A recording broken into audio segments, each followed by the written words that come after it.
നിങ്ങൾക്ക് മൈഗ്രെയിൻ തലവേദനയുണ്ടോ? തിരിച്ചറിയാനുള്ള ചില ലക്ഷണങ്ങൾ പറഞ്ഞുതരാം.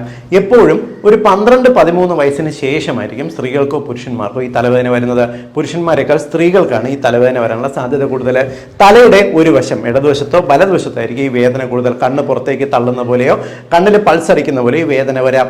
തലവേദന തുടങ്ങുന്നതിന് മുൻപ് നിങ്ങൾക്ക് കണ്ണിന് ചെറിയ മങ്ങല്, ഇല്ലെങ്കിൽ കണ്ണിനകത്ത് വെളിച്ചം വീശുന്ന പോലെ, ഇല്ലെങ്കിൽ കണ്ണിലേക്ക് ടോർച്ച് അടിച്ച പോലെയോ കണ്ണിലേക്ക് ഒരു പ്രകാശ വലയം പോലെയുള്ള ലക്ഷണങ്ങൾ കണ്ടുവന്ന് വരാം.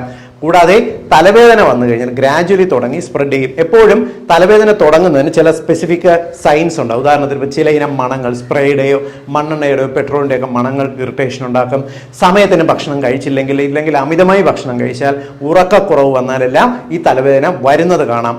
അടുത്തത്, നിങ്ങൾക്ക് ഈ തലവേദന വന്നു കഴിഞ്ഞാൽ ഗ്രാജുവലി കൂടി വരുമ്പോൾ നിങ്ങൾക്ക് മറ്റ് ശബ്ദമോ മറ്റും കേൾക്കാനുള്ള ബുദ്ധിമുട്ട് വരും. എപ്പോഴും അടച്ചിരിക്കാൻ തോന്നും. തലവേദന കുറയണമെങ്കിൽ തുടർച്ചയായി ഛർദ്ദിക്കണമെന്നൊരു തോന്നലുണ്ടാവും. ഇതെല്ലാം മൈഗ്രെയിൻ്റെ ലക്ഷണം.